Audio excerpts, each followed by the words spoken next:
ఎవర్రా లోపల ఎవర్రా లోపల తొందర బయటికి రారా హలో తొందర బయటికి రే ఎవర్రా స్నానం చేస్తాడా లోపల సంసారం పెట్టినా రే బయటికి రారా ప్రశాంతంగా స్నానం కూడా ఏనిస్తాడు ఎవర్రా ఇప్పుడు పోయి ఇప్పుడు పోయి అన్నం అనుకో ఏ మావా నువ్వు ఇంకా బతికే నువ్వు పోయినావు అనుకుని అందరు దండేసి దండం పెడుతురా సర్లే ఏదైతే మళ్ళీ వచ్చి మాట్లాడుతూ ఇప్పుడు మాట్లాడే సిచ్యువేషన్ నేను ఓడు కాదురా నువ్వైతే బయటికి రాస్తా తిన్నే పంపిస్తా పైనకి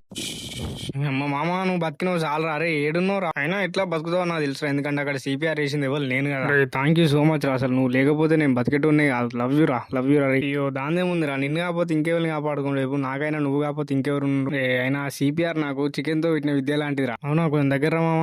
ఈ సన్మానాలు అని నాకు నచ్చేరా సన్మానం కాదురా సావమింగాలరా నిన్ను ఆ రోజు నువ్వు చేసిన పనికి అప్పుడే పోయేటోని కానీ అంబులెన్స్ తొందర వచ్చింది కాబట్టి బతికిన అయినా గుండె ఎట్ సైడ్ ఉంటే కూడా తెలియదు అవే పేరుకి ఇంకా పెద్ద జిమ్ ర్యాట్ రే మావా ఇంత చిన్న షాక్ కొడితేనే అల్లాడిపోతాను అట్లాంటి ఇంత పెద్ద ఉరుముల్ని మెరుపుల్ని మన భూదేవి ఎట్లా తట్టుకుంటా అందరూ గ్రేటర్ మస్తు అయితే వాటికి పంపించి ఆ దేవుణ్ణి అడుగుదాం మరి నా ఇందులో ఫోన్ నెంబర్ లేదు రా లేకపోతే చేస్తాను ఇప్పుడే కానీ రే ఏంద్రా సడన్ గా డే మొత్తం ఈవినింగ్ అయిపోయింది అరే వినిపించిందంట దేవునికి ఇట్లా ఊకోరా బాయ్ మనం మాట్లాడింటే మనకి ఇన్ని కష్టాలు ఎందుకు వస్తాయి అరే నాకెందుకో భయం అవుతాను రే ప్లీజ్ లోపలికి రారా రే భయపడకరా ఏం కాదు నేను ఉన్నా కదా నువ్వు ఉన్నానికే రే అంత అయింది రే మావా రే ఇక్కడ చూడరా రే అరే ఇట్లా రే ఏమైందిరా బాయ్ ఏదో దయ్యాన్ని చూసినట్టు అట్లా మొత్తుకుంటాను ఏమైంది ఇప్పుడు